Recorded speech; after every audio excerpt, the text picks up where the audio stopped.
8, 7, 6, 5, 4, 3, 2, 1, 0.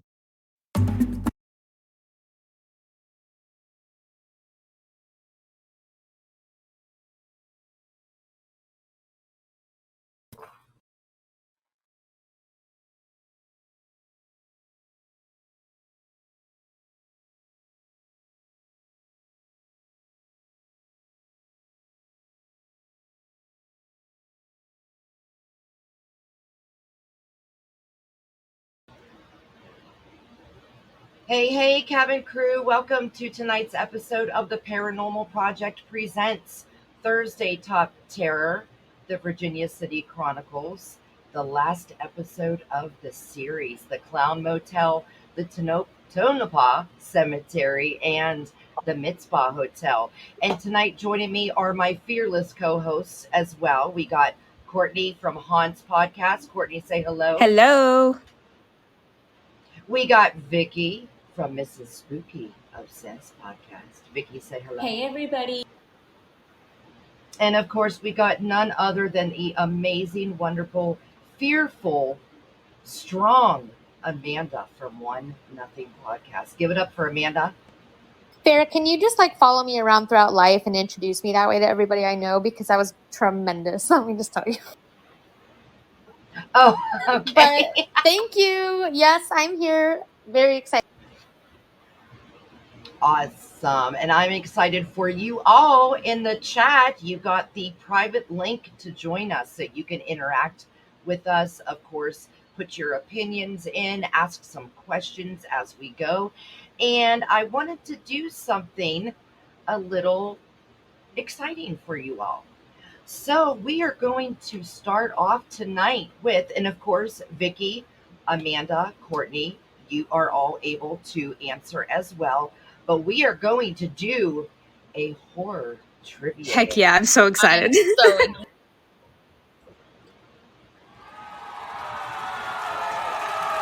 Whoop, whoop.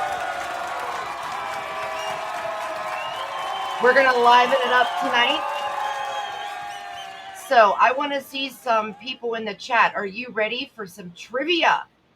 And come on, these are mediocre ones. Like, they're not easy, they're not hard, but you should all be able to get them if you are true paranormal or horror buff.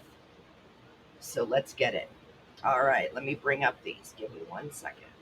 Oh, and here's what we're going to do, just so you know how we do this. So I'm going to go ahead and ask the question, and then I'm going to have a little 10-second countdown that you're going to hear until everybody has their chance to go ahead and put in their answers. And of course, like I said, Courtney, Vicky, Amanda, chat your answers as well so I can see them, but also help me for when I do say the answer, who all got it right, so we can give them some cheers. Everybody good? Sounds good to me.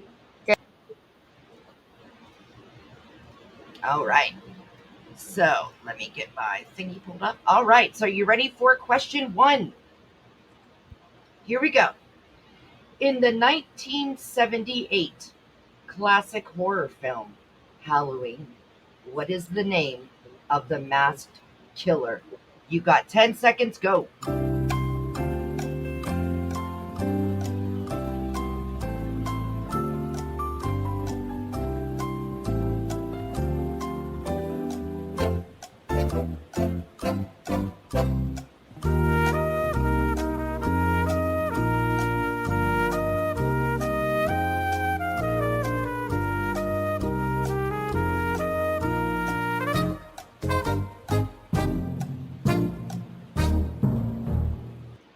All right. Everybody got their answers in? All right. So, some of you guys are really going to hit yourself when you hear the answer. So I'll read the question again, of course. The masked killer. Who was the masked killer in the 1978 classic horror film Halloween? And the answer is Michael Myers. So who got it right? We got 1-0. Amanda, you got it right. Jimmy from Spooky Appalachia. Deborah, you got it right. Jimmy, you did it again. Mike, I see.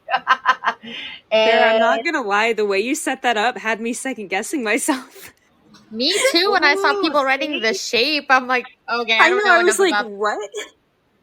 Hey, I am no amateur at writing, people. So I try to do it in a way where it stumps me too. And then I don't know. It's just how I've always been. I like to see if I can get people with a simple question. But hey, everyone that got it right, good for you. So let's go on to question 2. Now, come on, you all got to get this one. So the horror. Oh, let me go up. Which horror movie franchise features a character named Jigsaw, known for his elaborate and deadly traps? You got 10 seconds. Go.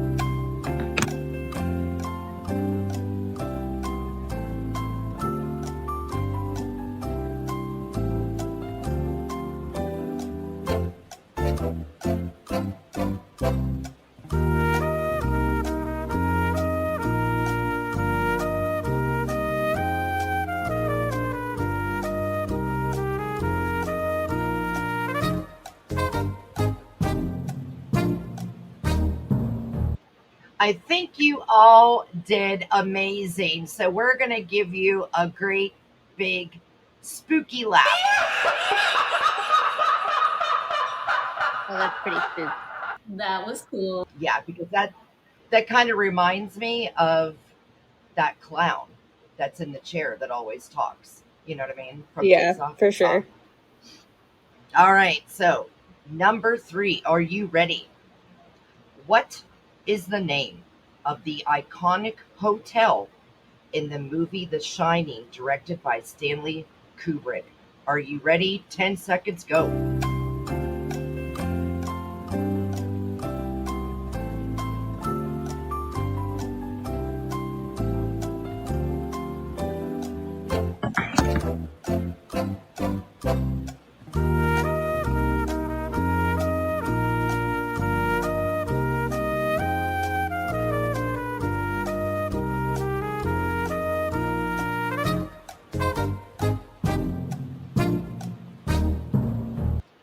And of course, a lot of you got it right. A lot of you actually got it wrong. It was not the Overlook, it was the Stanley Hotel.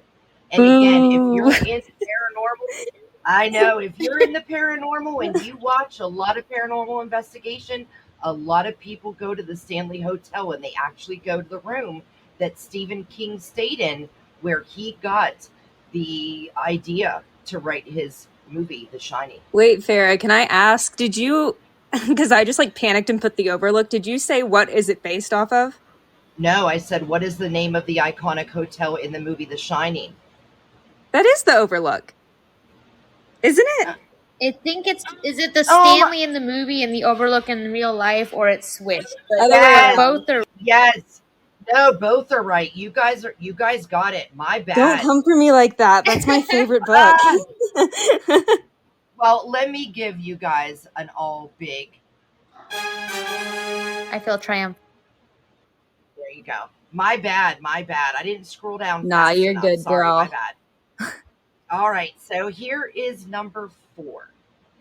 In the film A Nightmare on Elm Street, what is the name of the villain who kills teenagers in their dreams? Ready? 10 seconds, go.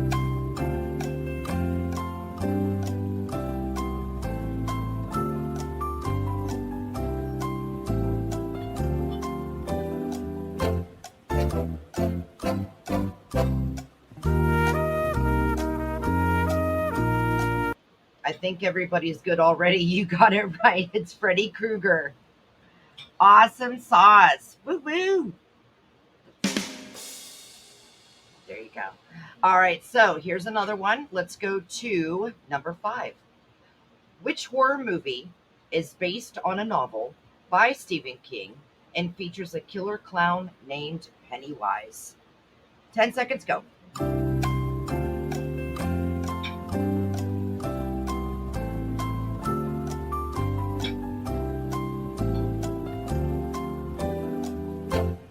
Oh wow!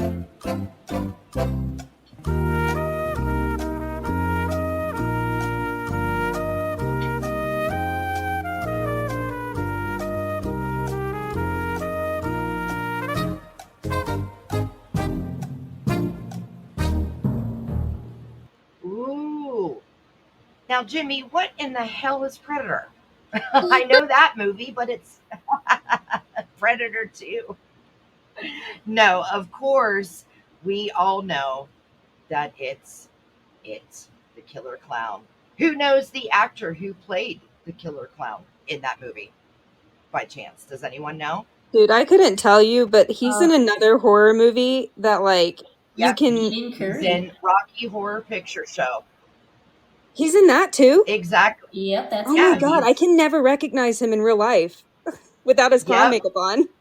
Good job, Vicky. Bing bing. All right. Bing, Now bing. we are going to get into a little bit of harder ones now. Okay, so let me go down. All right. Oh boy, these ones might throw you a little bit. Here's the first question for the new ones of hard ones.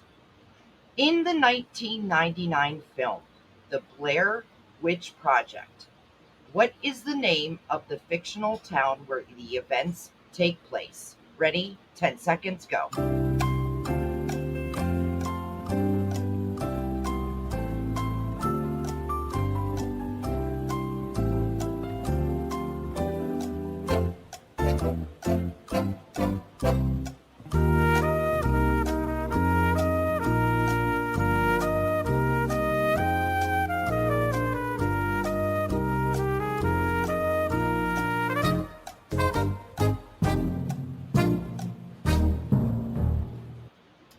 You guys are going to smack yourself when you hear this.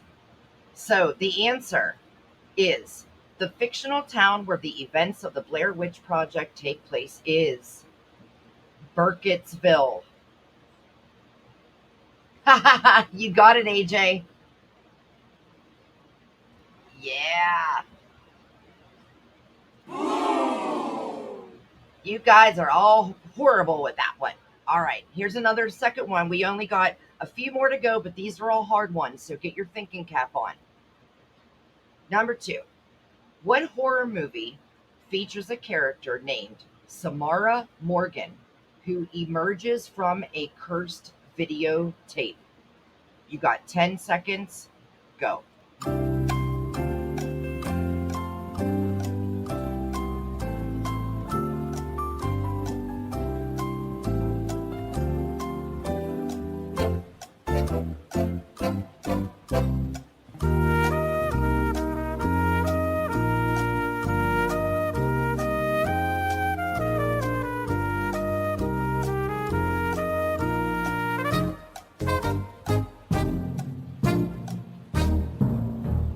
Very proud of a lot of you guys. You ready? It's The Ring. Good job. Good job. All right. Here's a good one. Which horror film won the Academy Award for Best Picture in 1991? Now think of that year, guys. That kind of almost puts it out to you. So again, which horror film won the Academy Award for Best Picture in 1991? 10 seconds, go.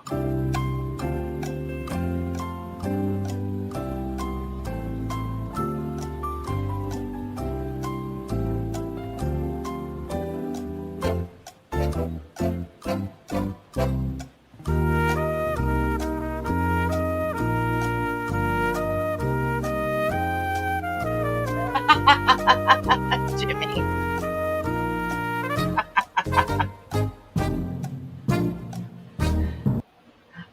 Jimmy, you and this predator shit. All right, so again, some of you are going to smack yourself, but the horror film that won the Academy Award for Best Picture in 1991 is Silence of the Lambs. I put that. Good job, Vicky. That's awesome. Whoa, whose dog is barking? Can we please put that on mute? Thank you. All right, so let's get to the next one. Ooh, I like this one because I don't know how many people have watched this movie. So I'm going to see who are the real vintage horror buffs in this chat tonight.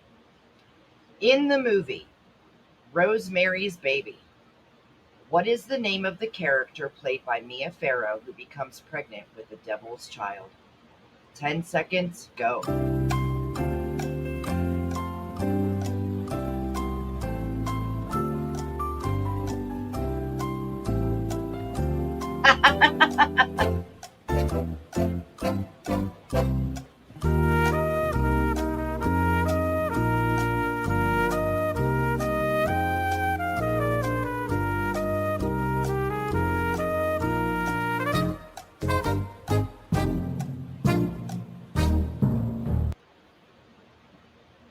For some of you that said no idea or I have zero clue, it's Rosemary.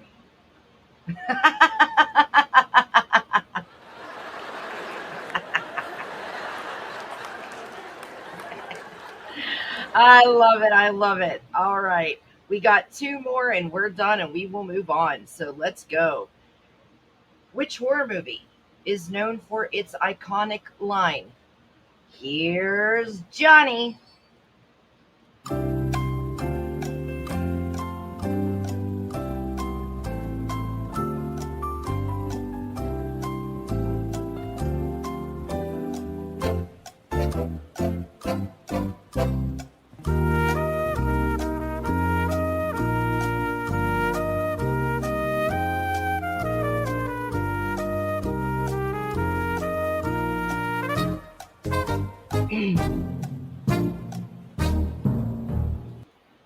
And you guys got it. The Shining. All right.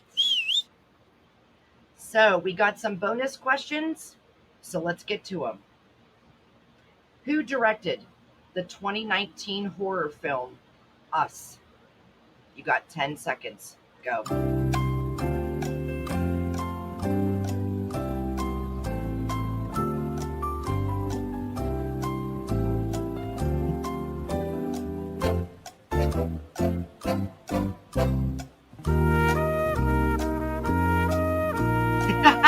Pete.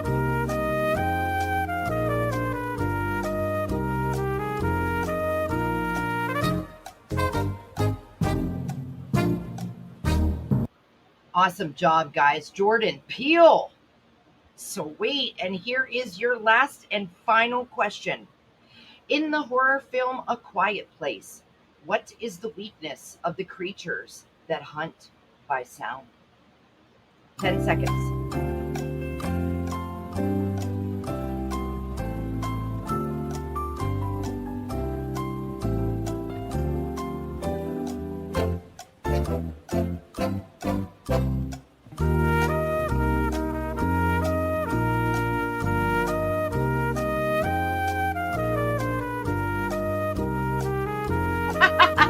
Ear canals.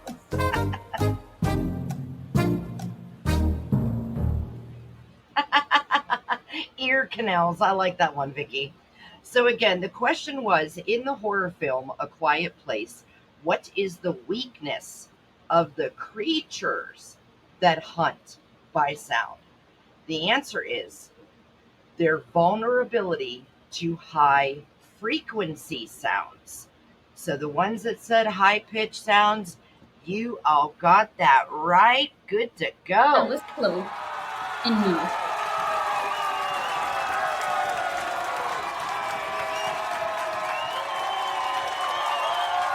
All right. So give me a thumbs up if you liked doing those trivia questions. Let me see your hands up, people. Let me see your thumbs up, your smiles, your loves, whatever you want to put in there. All right, there we go. That's what I like to see, some interaction. So let's get into tonight's episode. And it's going to be a good one. I'll let you know. So let me get here. I have a nice little intro. So tonight, prepare yourself for a spine-tingling, heart-pounding experience like no other. Tonight's live episode of the Paranormal Project Presents Thursday Top Terror, the Virginia City Chronicles, is here to deliver a bone-chilling finale to the series. Brace yourself as we unravel the dark secrets and haunting tales of the Clown Motel, the Tonopah Cemetery, and the Mizpah Hotel. Our fearless podcasters, moi, Courtney, Vicky, and Amanda, as we embark on a journey into the depths of the supernatural, accompanied by our wonderful listeners in the private chat. We will all delve into the blood-curdling history and mysterious occurrences at these terrifying yet utterly captivating locations. As we start at 7 p.m., which we first did a trivia because I wanted to surprise you all, the time slows down and the veil between our world and the unknown becomes thinner. Together we explore the Clown Motel, where eerie clowns watch your every move, leaving you with an unshakable feeling that something sinister lurks within the shadows. Next, we venture into the ominous Tonopah Cemetery, where restless spirits whisper their secrets and shadows dance among the tombstones. Hear the tales of tragic souls that refuse to find peace in death, for their stories are etched into the very fabric of this ghostly graveyard. But our journey will not stop there. We must steel our nerves for the Mizpah Hotel, a place where echoes of the past collide with the present. Uncover the dark history that shrouds these walls as spectral manifestations and unexplained phenomena send shivers down your spine. Dare to join us on this final chapter of the Paranormal Project Presents the history and hauntings of the Clown Motel The Tonopah Cemetery and the Mizpah Hotel await your presence. Be prepared for an unforgettable night of terror as we peel back the layers of these chilling locations. We're going to start with Vicky and Amanda, who collabed on their subject, the Mizpah Hotel. I'm going to be on mute unless I have a question. Other than that, I'm going to let them take the air. And if you have any questions as they go along, write them in the chat, and then of course give them a few minutes to see them. Maybe one or the other, either like you, Amanda, or you, Vicky, agree on maybe who can watch the chat a little more than the other, so that way you can also answer questions as you go along. So girls, the air is all yours. Beautiful. Well, Vicky and I teamed up in an interesting manner. So I am going to go over the history of the hotel, and then I'm going to turn it over to Vicky, who's going to follow up with all of the paranormal side of things. So we kind of divvied it up into two. So do you just want me to start with my end, and then we'll transition into the spooky stuff? I think history is always good first, and then go in the hauntings. You got it, girls. Excellent. Okay. So our year starts out in 1907. This is a year of many advancements of comfort if you were wealthy, which isn't that always the case. One particular advancement of the time was the opening of many luxury hotels, usually across the United States, kind of speckled, but the most notable were popping up in Nevada. And the most notable of the most notable was the Mizpah Hotel. At the height of the booming mining population that was taking hold of that area, it served as the social hangout for the elite. During its time, it was actually built for only $200,000, but the architecture boasts like Victorian-style decor, solid granite walls that are several inches thick, custom stained glass, like glass windows, like straight out of churches it looks like. I mean, it's just beautiful, beautiful building. One of the most luxurious features of the building's time was that it actually featured hot and cold running water and the first electric elevator in all of Nevada. It was also the tallest hotel in Nevada at 5 stories tall. I'm just going to say right now, I feel like that's foreboding something. I don't know, because I stayed out of Vicky's part of the research, but I feel like that's foreboding, the fact that it was the tallest hotel for its time. Yeah, no worries, girl. I pretty much have the same info on my end as well. So I tried making my version of the history just a little bit shorter, so you can go ahead and talk about your end. Right on. No, some of these things I was like, oh, I can't wait to hear what Vicky finds about this and this. So it was kind of cool. 30 years after the Mizpah came to be what it is, gambling circles kind of made their way, and gradually like a small casino was kind of built into the building, and it featured over 80 slot machines and a roulette table, among many other like craps and different gambling games that I know nothing about.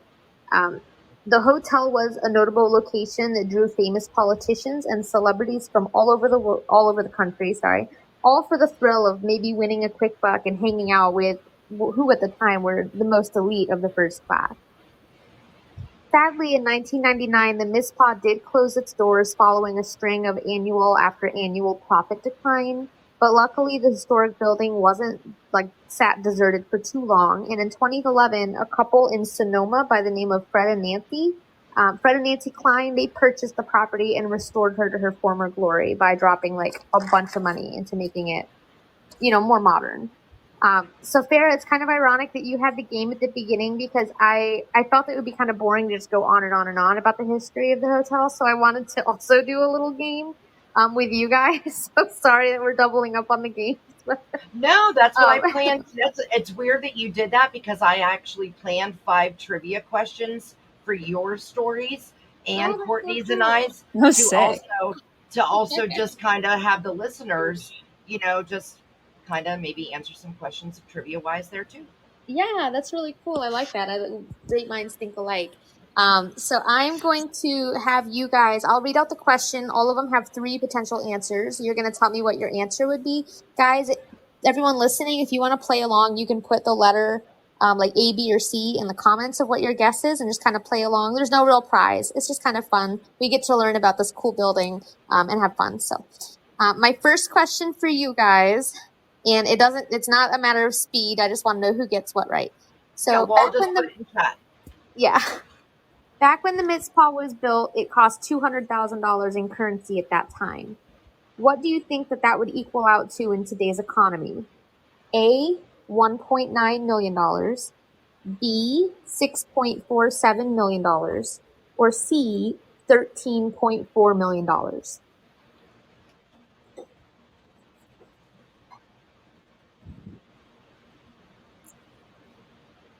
Got some good answers. I'll give you guys a second to... Ugh, give me my pen. There you go.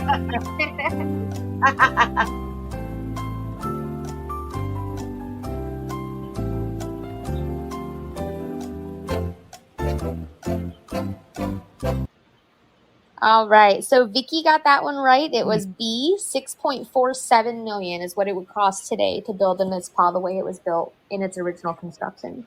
Awesome job, Vicky. Kind of crazy. That was really cool. Question number 2. What was the Mizpah Hotel named after? A, Mizpah City, Arizona. B, the Mizpah Mine. Or C, Henry P. Mizpah.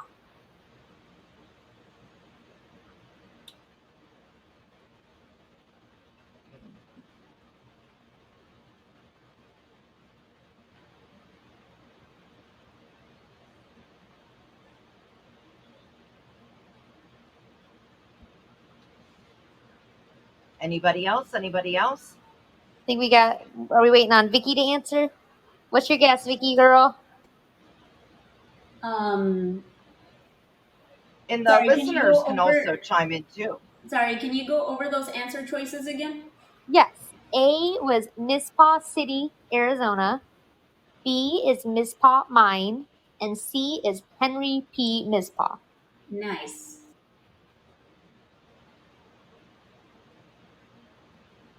There. All right. Anybody else want to get their answers in? Any listeners? Okay, I think everybody's in. So it's not surprising. Vicky got that one right also because you probably did similar research. So good job, Vicky. It was named after the Mizpah Mine, which is in Tonopah. Woo!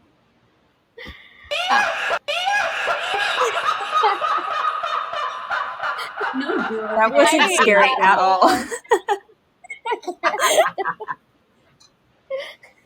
All right. Question number 3. What famous boxer was a bouncer at the Mizpah during its days of the highest glory? A, Jack Johnson.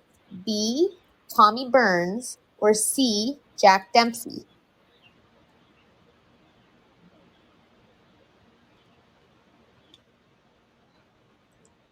I'm just going to keep doing C's until I get one right. That's funny. Yeah, Farrah, see your way out. I'm doing the same approach. That's how I took my SATs, baby. Hello? Hello? Oh, hi. It's me, Mom. Oh, it's my daughter. I'll put you on mute, Sierra. So confused. That's okay. You can chat with us though, right down below. Oh man, does everyone have their answers in? It looks like it. Well, everybody, everyone that I saw got it right. It was Jack Dempsey, who was a famous boxer in that time, and he actually was a bouncer and beat up a couple thugs who were trying to get in and cause a ruckus in the Mizpah. So I just think that's really neat that he used to serve as a bouncer. Uh-oh. That was me. Oh, I thought that was. I don't know. She said, "Uh-oh." I'm taking a new approach. I'm taking a new approach to live streaming. It's supposed to be fun and interactive. So I'm having fun. I don't know about you guys. I'm having a blast. You're having a blast. I'm getting kind of competitive. I know, right? You guys are doing really good. I'm surprised. I expected you guys to like flunk this like an essay, but you guys are doing great. Question 4. What was opening day for the Mizpah Hotel? A. November 17th, 1908. B. May 1st, 1906. Or C. December 11th, 1909.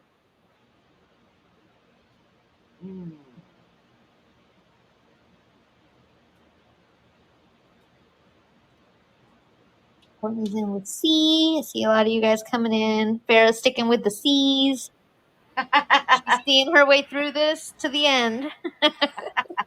I'm seeing my way out, bitches. Do you see the light? Oh, that's beautiful. That was nice. She did, in fact, see the light. He did. That was the light for sure. You might be in heaven based on that noise. It is beautiful. All right. Does everyone have their guesses? Yep. Okay. That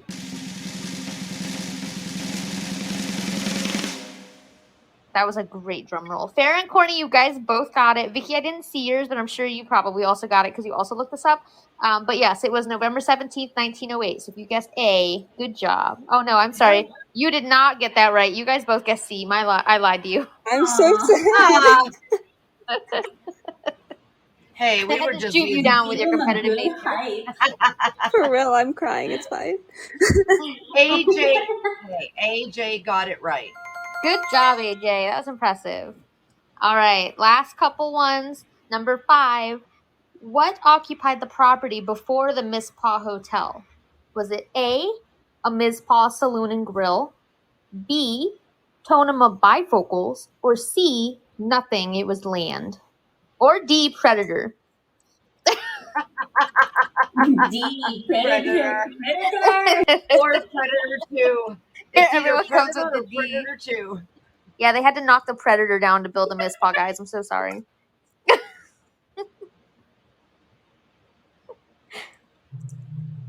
All right, seeing a lot of D's. I like it. It was not the predator. I'm sorry to say. Dang. That's the I don't. Predator. That's spooky. Anybody else give you another couple 5, 4, get your answers 2. Okay, everyone's in. So yeah, A. I like that. Yeah, it was A. It was the Mizpah Saloon and Grill sat on the property, and they knocked it down, and then they built the Mizpah Hotel, and then from there it is what we know today, beautiful in all of its glory. Predator is appealing. I agree. Awesome. Question 6, and our last question. How much does a night at the Mizpah cost in 2023? Question A. Answer A, $225. Answer B, $90. Or answer C, $125. It's D. It's Predator dollars. Predator. You sell a predator to get it. I'm going to stick with my C. She is sticking with C. Is C going to help her? Is she going to see her way out of this? Let's see. That LOL. was a good one. Let's be patient. All right. Last couple seconds. Any last answers? All right. Farrah, your C came in clutch. It was C, $125. Woo! That's how much a hell night at the Mizpah costs. So that was fun. Yeah. Yeah, that was a good time. My last note is just that I did find some interesting stuff, me and my weird facts, but the people who bought the hotel last in 2011, the Kleins, they actually have an ancestral tie to the hotel. Nancy's family helped found Goldfield, which is like the nearby mining area, and she even helped establish a bunch of Tonopah saloons back in the day. So they have direct lineage to the Mizpah. So it's really cool that they kind of kept it in the family by purchasing and restoring it to its former glory.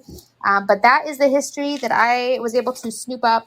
I basically just used the Mizpah's website because I figured who else would have the best, most reliable info other than the hotel itself. But they are still open for reservations. They have a kitchen added on. They have they're planning on adding like a full casino in there at some point if they haven't already. I don't know how outdated that website is. But yeah, it was fun. I loved it, guys. Good job. Thank you. And now we're going to hear all about the spooky stuff. Now it's time for Vicky to bring on. Ooh, yes. Sorry, I have like 2 pages worth just to explain. I hope that's okay. Hey, it's all yours. The air is all yours, Vicky. Awesome. I mean, Can you some hear of me us well, need to though? breathe. Let's not say all of the air is Actually, Vicky, your audio is better than it's been probably the past 2 or 3 shows. Really? Well, then I'm Yeah. glad that y'all can hear me good enough. So let me go ahead and get started. I'm gonna go ahead and ring in a little of what Amanda was saying. So we know the Mizpah Hotel is located in Tonopah, Nevada, considered to be a boomtown by 1900. By 1900, it profited nearly $750,000 worth in silver and gold in just 1 year alone. So between 1901 to 1921, people by the thousands actually extracted nearly $121 million worth of silver ore from mines throughout the entire area, especially within the hills where the Mizpah Hotel is located today. Now, many of its tailing piles and shafts can still be seen, or so what I was able to find. But aside from these historic ruins that lay today, within this early part of the 20th century, a much needed hotel was in desire to help give miners and out of towners a place to sleep and crash. So, Amanda, what year did you say the hotel opened? Their opening day was in 1908. Okay, because I got like a lot of mixed information.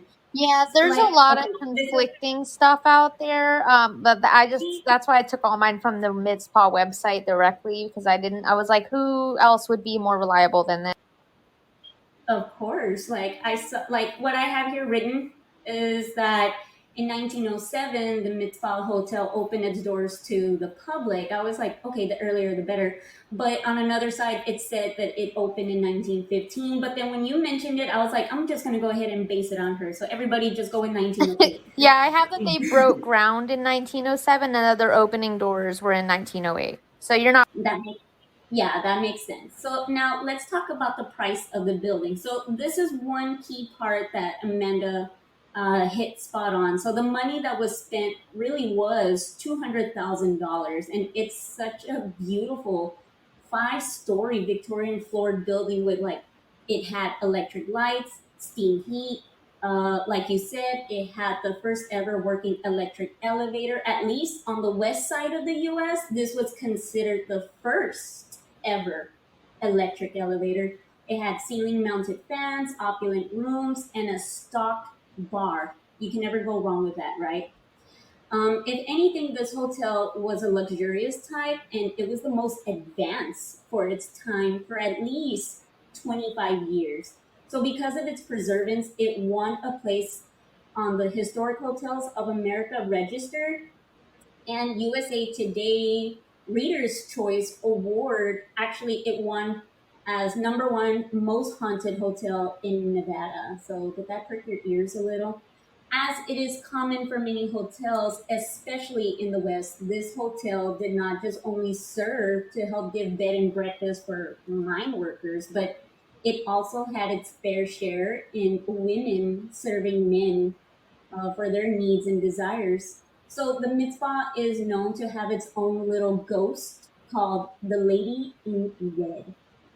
Unfortunately, there is little to no known background story of the Lady in Red. Her identity and origin is literally completely lost to history, and the name people have given her is a Rose.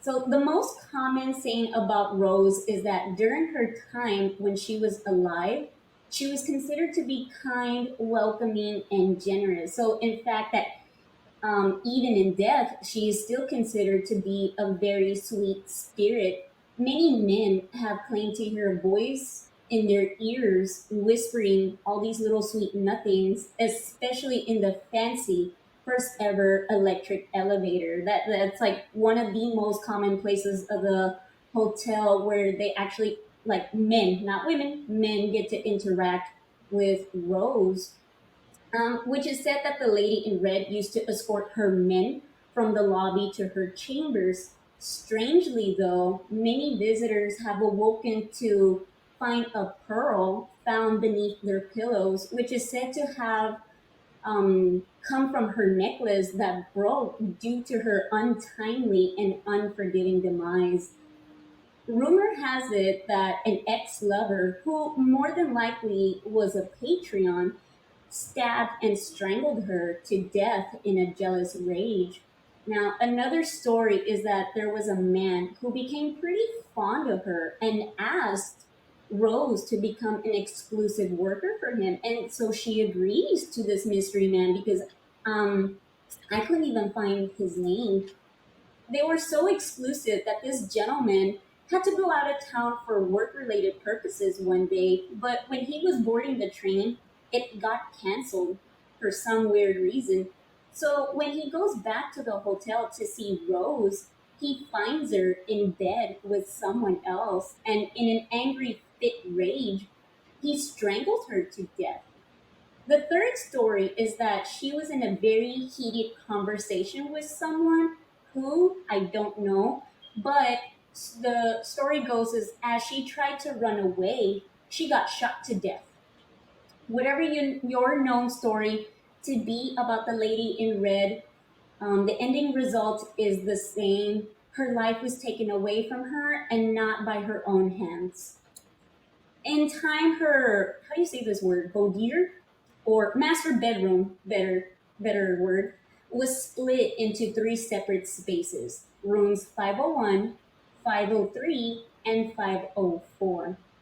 Room 504 is considered officially the Lady in Red theme room with beautiful scarlet curtains, a flowy bed canopy, and matching period furniture.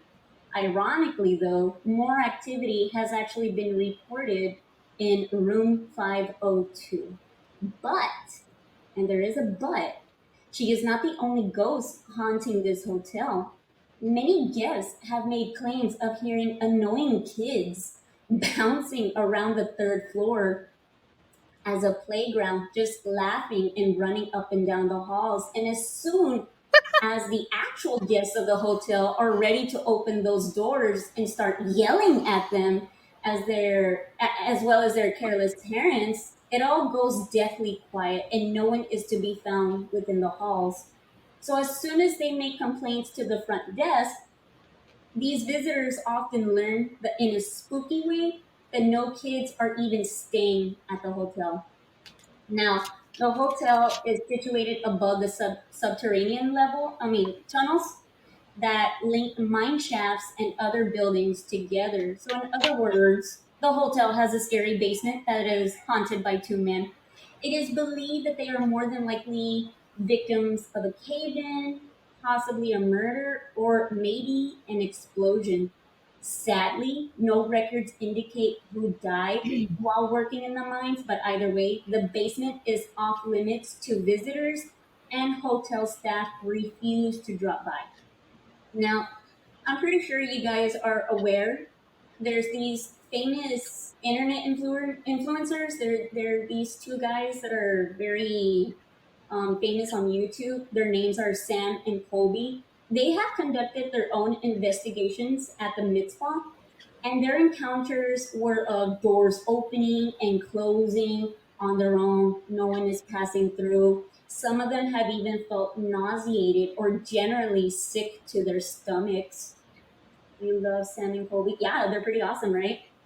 The hotel has also been featured in, of course, Ghost Adventures with your lovely Zach Baggins trying to find the lady in red herself. But what's most intriguing about this hotel is the fact that they have a logbook, or most notably, a guest book where every visitor must jot down their encounters with the paranormal while staying in the hotel.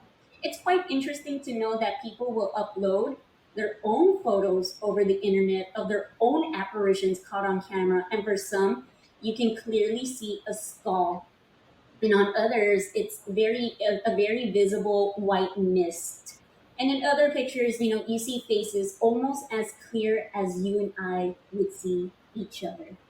And that is the end of my spooky story of the Mizpah Hotel. I love it. You guys did a phenomenal job collaborating together on that. I think that was very well presented. What do you think, listeners?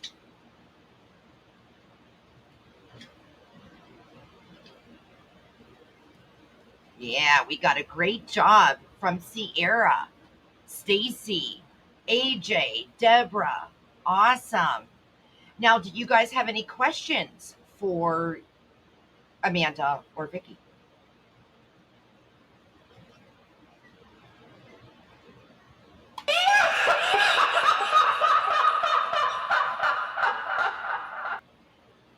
Awesome. Good job. Ooh, I like that. Deborah said, nope, very thorough. So, hand clap for the girls. Thank you so much, Amanda from One Nothing Podcast and Vicky from Mrs. Spooky Obsessed Podcast. As always, you guys do a great job with your research and your presentation. All right, so we are going to get into the Clown Motel, the Tonopah Cemetery. I always stumble on that one. And yeah, we're going to let Courtney go first with a little bit of history. Well, actually, I'll go first with Tonopah Cemetery, and then Courtney's going to do a little bit of history on the Clown Motel, and then we will end with collaborating together, just kind of going back and forth about a little bit of the hauntings, the actual deaths, rumored deaths, etc. So let me get my info ready, and I'll be right back. Give me 1 second. Mm-mm-mm-mm-mm.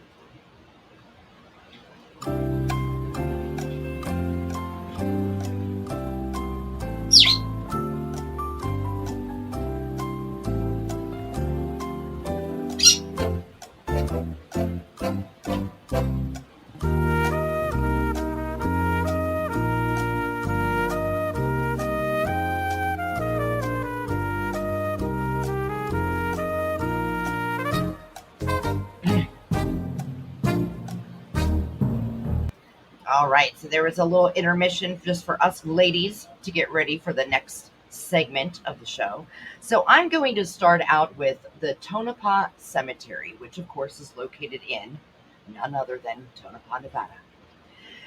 Now, it has a long and haunting history dating back to its establishment in 1901. The cemetery was founded by Jim Butler, a prospector who discovered a rich silver vein in the area, leading to the development of the Tonopah mining district. Due to the rapid growth of the mining town, the cemetery quickly became a final resting place for miners, their families, and other residents of Tonopah. One of the most notorious deaths associated with the Tonopah Cemetery is that of another, and we've gone through, I think, a lady in red in almost every episode that we've done of the Virginia City Chronicles. But again, a lady in red. Legend has it that a woman, believed to be a prostitute, was murdered and buried in the cemetery. Her ghost is said to roam the graveyard, appearing as a mysterious figure in a red dress. Another tragic incident tied to the cemetery is the Tonopah Belmont mine fire on February 23rd, 1911. A fire broke out in the mine, trapping and killing 17 miners. Many of the victims were laid to rest in the cemetery. Now, I want to bring to your attention a very brave young man that I feel his name needs to be spoken over the airwaves, because I think all of us that believe somewhat in the paranormal, we know that spirits can travel through airwaves. They can travel through white noise. They can travel through radio frequencies. So I just want to make sure that he knows that we're all still thinking of him. Meet William A. Murphy, also known as Big Bill, a courageous 28-year-old cage operator for the mine. He fearlessly ventured into the depths of the devastating Belmont mine inferno, not once, not twice, bravely rescuing disoriented and unconscious colleagues and safely bringing them back to the surface. But despite being on the verge of exhaustion, he mustered up the strength for a third descent into the treacherous mine. Little did he know it would be his final mission. In recognition of his heroic deeds, the town of Tonopah erected a memorial statue in 2006, forever honoring the indomitable spirit of Big Bill, the reverend savior of the Belmont mine fire. So I think we should all give this man our thoughts and prayers, because I think it's very important to remember people from back in the day, because we would all want to be remembered if we have done something heroic in our more little mark that we left in this world as well. And guys, just to go off of that, because obviously Farrah and I did a great deal of research on both locations. He is just one of 28 people that died in that fire that are buried in the Tonopah Cemetery. And if it weren't for him, there would have been, so many others. So just to put that into perspective, a lot of the people who are buried here are, people that worked with him. And he really did a good job trying to save, the people that he was able to save. And it's just a sad story. It is. So I actually agree with Amanda. Let's give William a 15-second silence for him.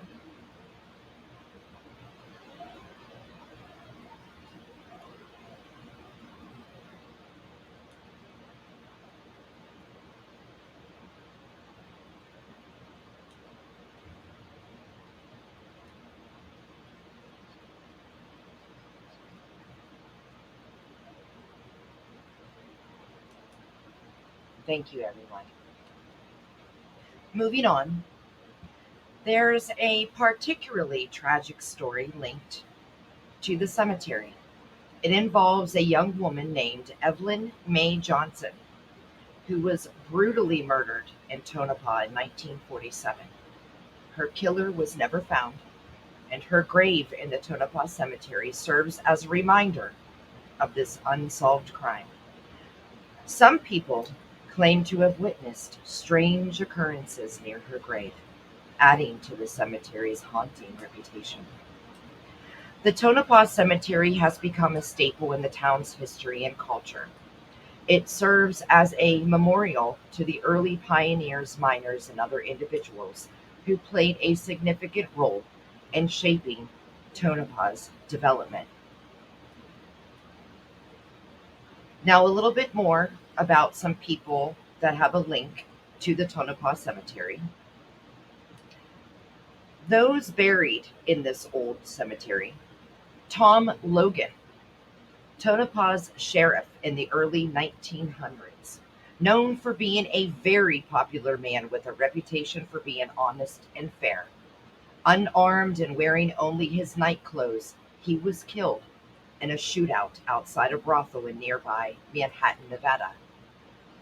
George the Devil Davis, the first African American in Tonopah, a political leader, an integral part of the community. He was known for being a jokester and a prankster, and is rumored to still be playing pranks at the Tonopah Liquor Company. As we know, spirits in this area have the tendency to hop. So here's a question for you all, listeners, and of course, Vicky and Amanda. What do you guys think about paranormal spirits hopping from one place to another?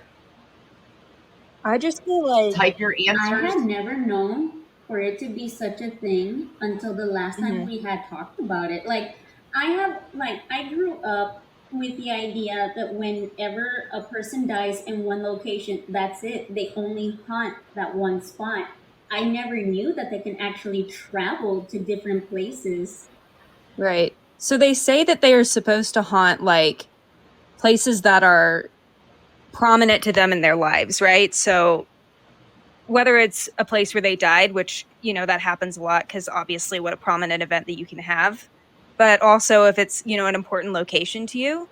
But it sounds like the entirety of like these towns, these small mining towns in, Nevada, and even like I've experienced it here as well. I've seen stories of ghost towns that are close to me in Montana where it's not just one location, it's like the entirety of the town. So they kind of wander back and forth, and the whole area is their like stomping ground, if that makes sense.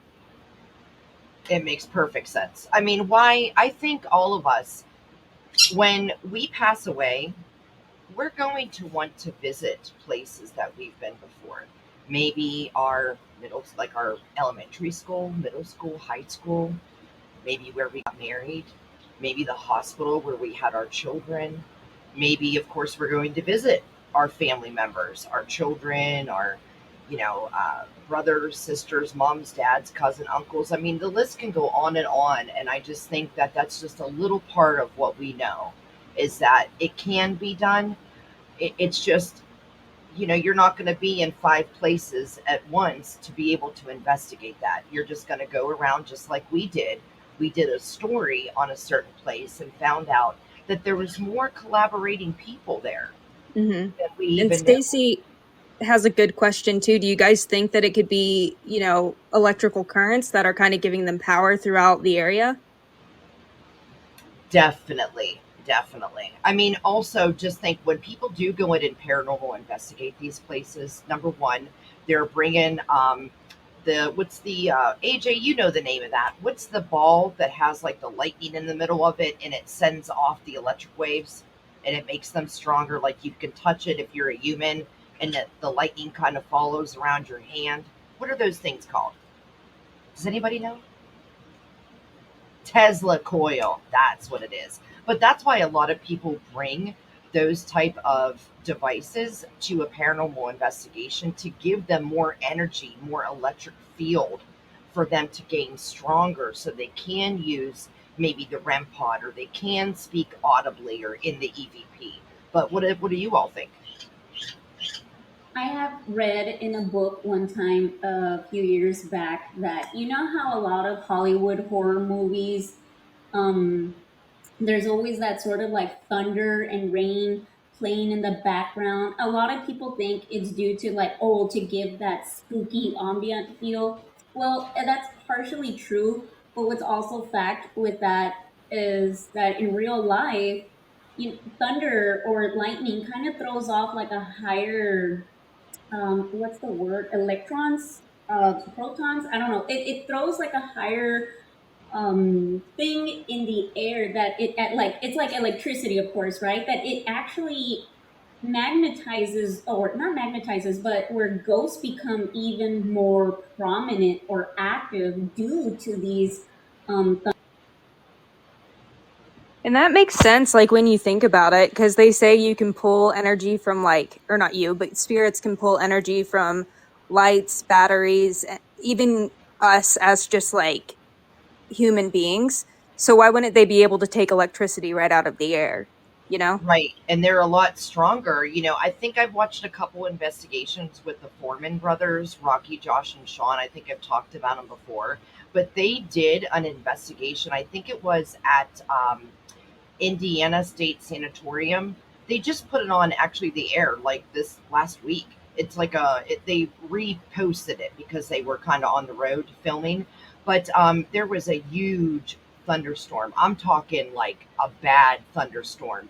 And oh my God, those guys had so much activity, but it was more aggressive, stronger activity. So it makes me think like when a thunderstorm comes around, they're pulling that, like you said, from the air, Courtney. Yeah, but AJ also Now, has a good point too, that like, just to kind of give the opposite end of the spectrum, because I like looking at these things. He mentioned that there are places, that are haunted as all hell, that don't have any electricity, don't have any sort of, you know, wiring in that way. So it's just interesting to see both sides of the argument. well, I think the way Amanda just changed it, I think that's what we all meant to begin with is energy. Energy from a battery, Right. from a REM pod, from a plasma ball, from a thing. I think that's what we mean. Now, more electrical is like an electrical storm, when we're getting Right. a bad storm. But I think that's what all of us in the beginning meant to go with was energy. But yes, when you do get a place that you go into that does have electric, I mean, they're gonna feed off that too, and that's probably Yeah, why it's like a a lot power of cord. it is, strong. Yeah, definitely. All right, so moving on with some other notable people buried in the Tonopah Cemetery. So the founder of Tonopah, actually, and the discoverer of the rich silver vein, Jim Butler, has been buried there. Tasker L. Audie, which is a U.S. Senator from Nevada and the 12th governor of Nevada, serving from 1911 to 1915. Key Pittman, who was also a U.S. Senator from Nevada, who served from 1913 until his death in 1940. And George S. Nixon, another U.S. Senator from Nevada, who served from 1905 until his death in 1912. And last but certainly not least, some notable people, of course, Howard Hickson, a well known historian and author who extensively documented the history of Tonopah and the surrounding region. Now, most reports say that there's about 300, give or take, people that are buried in that cemetery. Really, you would just have to go and count because, of course, historical records back in the day are mixed. Things might happen. There might be unmarked graves we don't even know about, too. So just pretty much got to go there and count for yourself, I would say.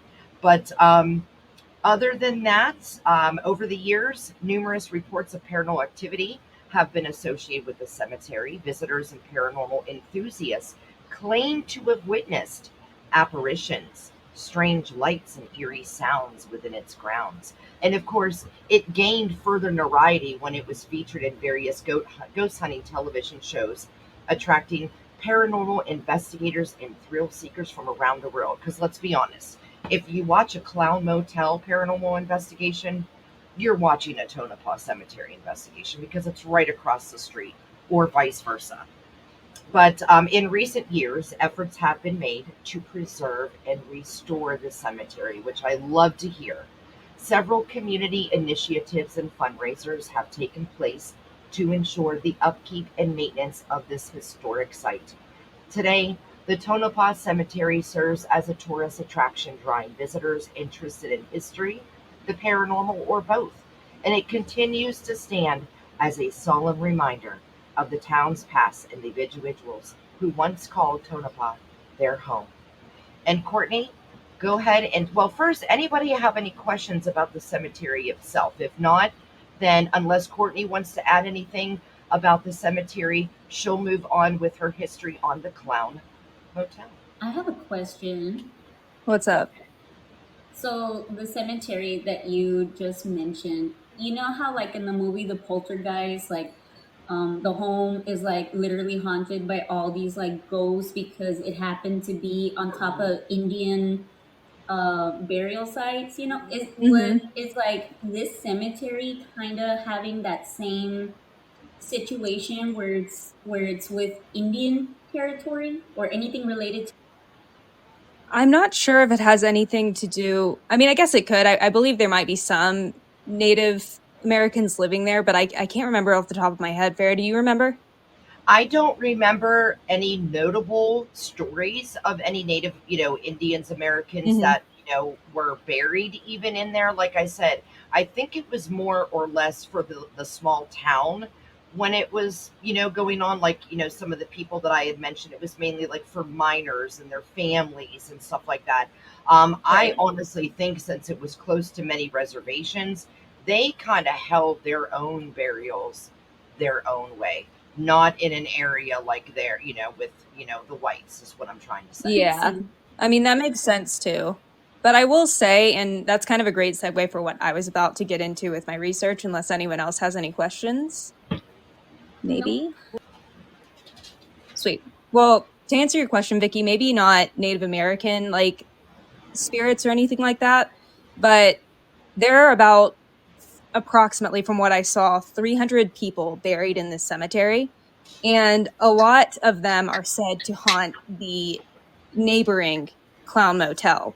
So, as Farrah said, I'm going to talk about the history of the hotel, and then we're going to all discuss together the hauntings. But it was established in 1855 or 1985 by brother and sister Leona and Leroy David. And the Davids were actually avid collectors of clown memorabilia, and they incorporated into the motel that they owned. It was actually a tribute to their father because he also loved clowns, and I think that he kind of passed along a lot of his collection to them. So as a tribute to him, they built this hotel that was supposed to be a safe place for people to stay that were, visiting the area, as well as anybody who obviously not like minors or anything like that, but it was kind of like a stopping ground in between all of these other larger cities in the area. And they wanted to offer, a place for people to stay who are passing through that kind of gave an element of fun, whimsy. So they obviously took the clown approach. I don't know about you guys, but I wouldn't necessarily find that fun. But, I'm scared of clowns. So I'd like that a word. this has been this has been terrifying for me to research, but it's all good. Me too, girl. Me I just too. want to point out that in some manner, I think you were going to, or almost said, whimsical in your effort to describe. I'm like, I can't. They're so scary. But that said, the Davids added more and more clowns to the motel over the years, creating kind of like this just unique stay, like I said. The motel features about 3,000 clown figurines to date, and I believe still more are being added, which again is gross. Perhaps the most frightening, at least in my opinion, is a life-size clown mannequin that sits in a rocking chair in the hotel lobby. And I feel like, that like laughter that Farrah you've been using this entire time. Can you imagine that laughing in that manner? No, but I can't, because that would probably make me shit my pants. Right. But that's all I've been thinking this whole episode. If you guys, I will recommend for you guys all after the show, if you want to watch something spooky, go watch the Paranormal Files with Colin and his dad, Jeff. They actually go to the Clown Motel, and when they sleep there at night, it won't be until the end of the show, of course, but they listen to the EVPs, and there's a clown laugh on the EVP. Dude. Because as we will go here, once you're done with the history, there's a rumored death there, and we'll tell you about that, guys, in just a little bit. But yeah, it caught a laughing clown while Jeff or Colin was sleeping, and it is absolutely fucking terrifying. Yeah. Chelsea and Dakota Layton, they investigated there a couple of months ago, and they were doing an Estes method. And they also, like, you could hear a clown laughter coming through the headphones. I forget who was like doing sensory deprivation and who was asking the questions. Dakota. But from the camera's perspective, yeah, you could hear it. And it's like, I heard it. I remember. It's, but anyways, that's all I've been able to think about since we started with the clown laughter. So in 1995, the Clown Motel was purchased by local businessman Bob Perschetti, and he continued to try to preserve the clown theme. That is until 2019, when Vijay Mayer, if I'm pronouncing that correctly, took over and continued with that work. And since then, this has turned more from like a fun place for people to like stay while passing through to being more of like a tourist attraction and a hub for paranormal investigators, which of course leads us into our ghost, which was, I will say, the majority of the history on it seems to be these ghost stories. So, Farrah, do you want to start that off, or are you cool if I do it? No, go ahead, do it. Cool. Okay. So, from what I found, and Farrah, you may have found differently, but there were 4 main hotel rooms that have sort of a paranormal story reputation to them. And that's 108, 111, 210, and 214. So, starting with 108, according to legend, the hotel once had a very like elderly front desk manager. I think I don't want to say that he was the night auditor, but it sounded like he spent like a lot of time there in the evenings. So he ended up booking rooms at the hotel after his shift when he ended up working late. So one night, this manager booked room 108 and he went to the room to kind of get some rest. And in doing that, he found that he was like severely ill to the point where he wasn't sure what's wrong. He thought he needed to go to the emergency room, like, and it came on very suddenly for him. So he ended up calling the front desk to the person who, took over his shift. And no one answered, which he thought was strange because obviously that's like one of the main duties of managing a front desk is answering the phone. But he ended up contacting his sister instead because no one answered. And then his sister sent an ambulance for him, right? So obviously that wasted a lot of time if he's already thinking it's a medical emergency. But eventually someone does show up and transports him to the hospital. But on the trip there, he ended up passing away, which was obviously really abrupt, really unexpected for everybody involved, including the poor desk manager who tried to call, or who tried to, not tried to call, but who was waiting there to receive the call. He claimed that he never heard anything, that the phone never rang. Like, he was just like, beside himself because there was no explanation. Like, no one ever called the front desk. Then they looked at the security cameras and saw that for sure no one, like, the phone never rang. He hadn't been away from the desk when it rang. Like, it just never actually rang for someone to answer. So many believe that a mischievous spirit disrupted the phone lines to prevent the man from seeking help, which That is just gave just, me chills. I know, isn't it like frightening? Like, Yep. because, I mean, just what we were talking about earlier, it's like, do they have the ability to mess with electrical lines or anything like that? Like, and maybe, I mean, again, this is kind of folklore, but it's just interesting that we were just talking about it. But yeah, so they believe that whatever is haunting the room 108 is very much a prankster, but in like kind of a nasty way.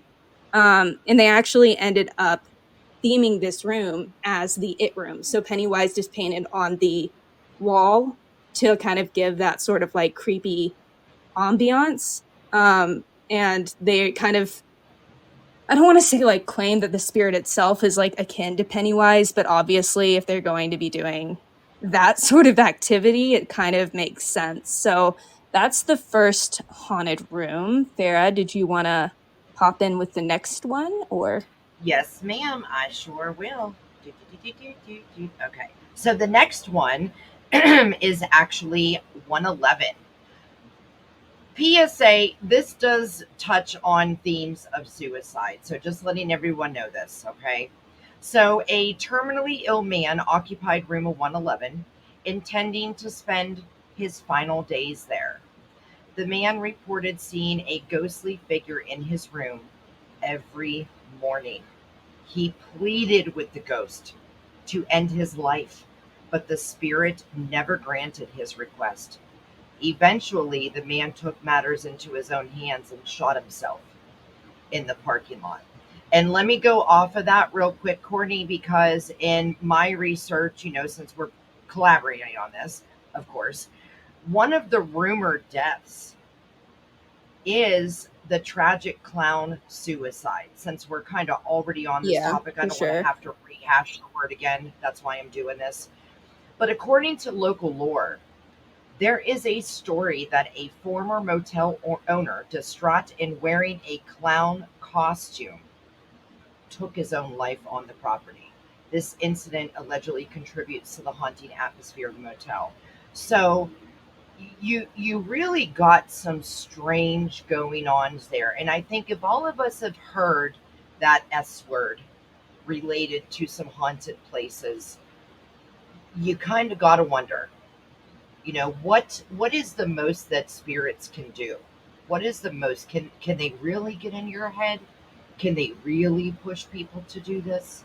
But what does everyone think of that while we're on this subject? I believe if you're vulnerable enough, you actually kind of leave like a sort of open door for these entities to enter in your life. And if you're like okay, for that man who basically asks the ghost to pretty much give him that push, that drive to end his life, if you give a dark entity that power, they will do it. But the fact that I think this guy was just dealing with the spirit, they don't have that sort, like, I don't think so. I don't think they have that sort of ability to go ahead and end someone's life unless they are purposely tormenting and haunting this one Hmm. individual. And this guy, it doesn't sound like he was haunted by ghosts, at least not literally. I think if he was being haunted, he was being haunted by specific traumas of the past, like his personal demons, his personal.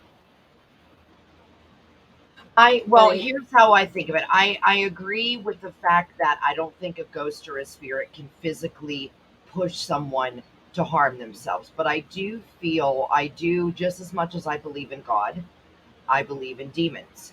And I believe that there's some negative entities that we call demons, although, like I had said, through my stories going on with my property, I think the term is overused.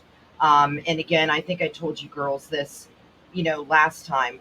Like, there's a paranormal channel, and I won't name names, but it's a guy that does with investigations with his friend, and I swear to God, every single video he puts out, it's demonic house, devil this, Hmm. demonic that. And it's like, there are negative spirits that are just grumpy, but yes, there are demons, but you're going to know when you come in contact with a demonic entity.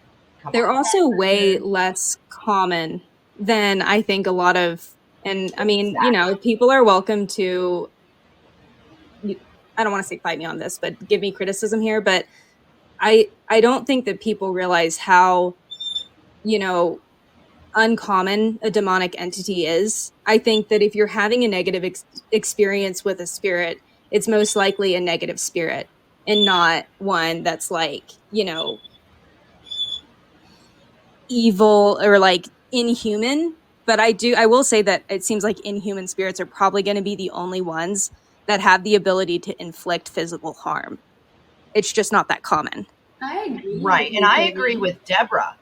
Deborah has a good thing down here. Deborah said demons aren't everyday hauntings. And I think that's the misconception when people watch these paranormal shows, where well, actually, I should say, not the viewers, but the creators. Like, you can't do that. You can't say that for every investigation. There's so many different forms of entities, and that's why we're all out there investigating and finding out on our own to bring different answers about everything. But yeah, I agree with you, Courtney. I agree with you, Vicky.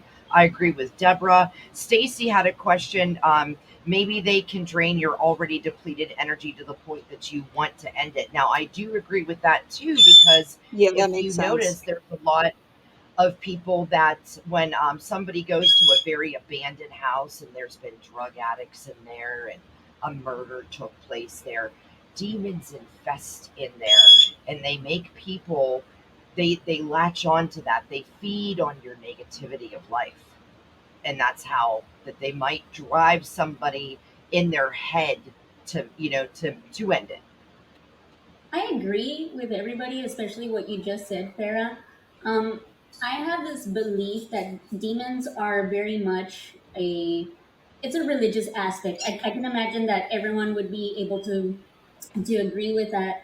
But I also think that if you are encountering a demon, whether you are a religious follower or not, I think that, depending on your worldview, or religious view, it's very much like a test of faith. I mean, a lot of people do these sort of like, they go through possessions, they go through exorcisms, and it only takes something as extreme as that to be able to recognize that there's something else beyond than what we can comprehend. And like you said, like, I do believe that they are. Oh my God, sorry. I do believe they, like demons, they are that driving force to cause someone to inflict harm on themselves. But spirits, I guess it depends on the. Yeah, I Yeah. agree. I agree, Vicky. So Now, Courtney, the next one that you have shows almost a positive side Hmm. of hauntings. Really quick though, Amanda, did you have a point to make really quick before we move on? I just wanted to offer a differing opinion just because I hadn't heard like my perspective told yet. So, but we don't, if we're running short, like we can skip it. No, we got, No. girl, we got 40 minutes, I think. Well, I just wanted to offer a differing opinion because I have, in terms of the question of like if a being can inflict pain on you, I've always personally felt that, I guess I'll use the word spirits loosely. People who've passed on and who are now in this plane with us, if they've suffered a really traumatic loss, like if they died in a really horrible way, I do feel like sometimes that pain resonates so deeply with them that they can extend that to someone else. And I think that's why a lot of times in shows you'll see people like, oh, my arm is hurting. You were like, so right. My neck is hurting. And like that's how people like have died. You were so I think that they're able to extend that onto you because, again, that's an energy. And they carry that energy with them into the afterlife. But we're still susceptible to energy, even if we can't interpret it necessarily the way that we can as a being. But we don't know that yet because we're like, the veil's not lifted or whatever. But I think we're still susceptible to that energy. And that's why like, if someone who died, like, via, like, tragically, like, shot themselves with a gun, they might come into proximity with an investigator who suddenly gets head pain. So I think that is an extension of them creating that pain. I don't think that they're in someone's head being like, you should kill yourself. But I think if somebody's already in a, like Vicky said, if they're already in a vulnerable enough state where something's happening in their psyche apart from the paranormal, and something like that latches on or comes into your life and you're around that sensation, I can see how that would push someone to just go forward with what they're already kind of along the line they're already kind of walking, if that makes sense. But I don't think that any normal, healthy person, like I don't think any one of us would wake up tomorrow and unalive ourselves of a spirit. No, I think everyone's opinion is good. It's both negative and can be positive too. Right. And Amanda, kind of going off of that, which is a completely, I don't even know why I didn't think of that to begin with. A lot of mediums will say that that's like a main way that they communicate with the spirits that they interact with is by like feeling what it is that they felt. So that's a really good point. Yeah. So like I was watching a video a couple weeks back. I want to say it was Mackie and Amanda were at, I can't remember where they were. It may have been at the Queen Mary. I want to say that they were down in like at the Queen Mary. They were in the boiler room where that sadly the teenager was, crushed by one of those like heavy metal doors, like the fire lock doors. And she was saying that she felt the pain in her like throat, and they were both coughing because obviously if it crushed his like throat like that, then that's, the feeling you would have. So that's a really good point. Ooh, okay. Well, anyways, moving on to the next haunted room, which Farrah, you did say that this does have a positive spin on it. And I kind of want to stay here because I've been having some health issues recently. So let's see. But a man with severe back pain was staying in room 210 a few years back.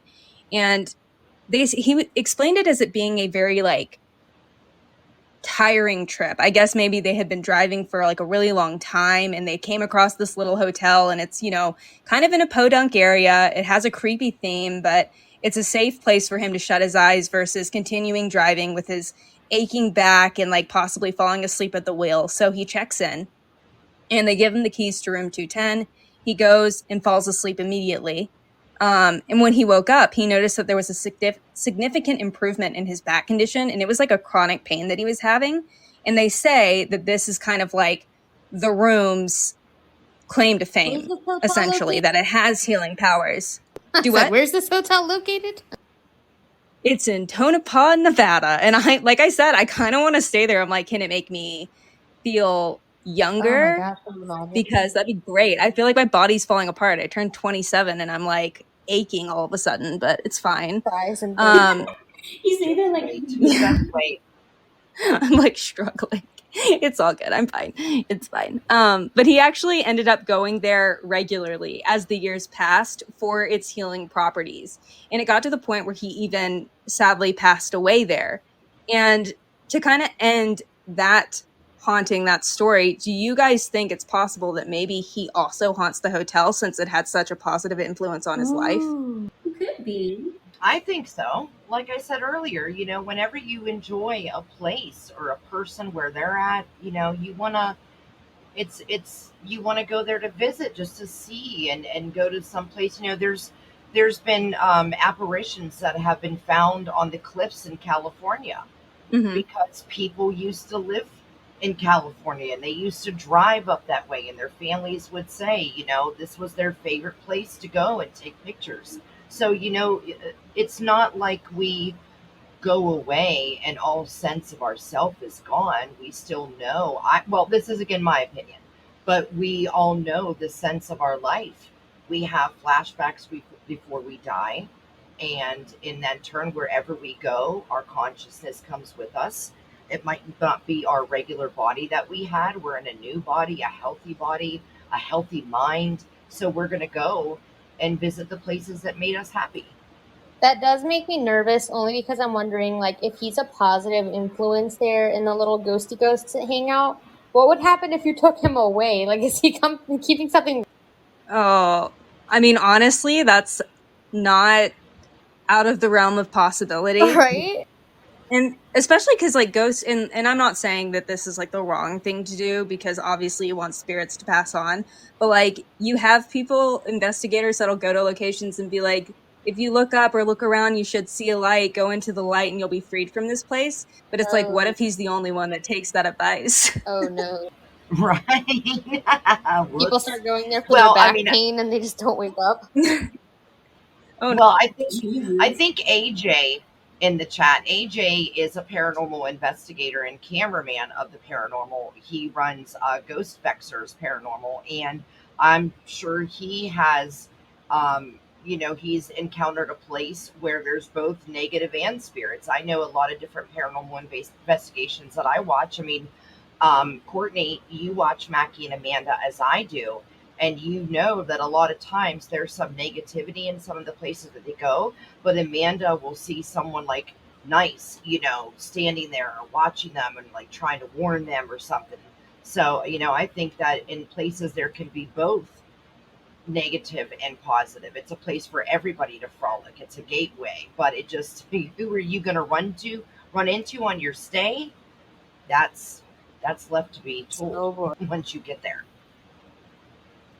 That is like, yeah, I feel like there has to be some things here that are not, the most pleasant. But I will say, like, from like the different investigations that I've watched as well as doing my research, like aside from maybe room 108 with the guy who had to go to the emergency room, like that obviously wasn't a positive experience, but it doesn't seem like there's more or less of either or. You know what I'm trying to say? It's not like incredibly evil and then one guy who loved it so much that he haunts there now.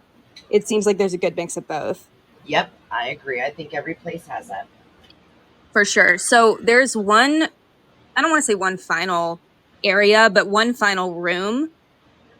Do you want to tell this story, Farrah? I feel like it's kind of, I don't know, it's kind of a wild story to me, but. Well, how about you do that and I'll go into a couple things that I have left. Sounds good. So this is room 214.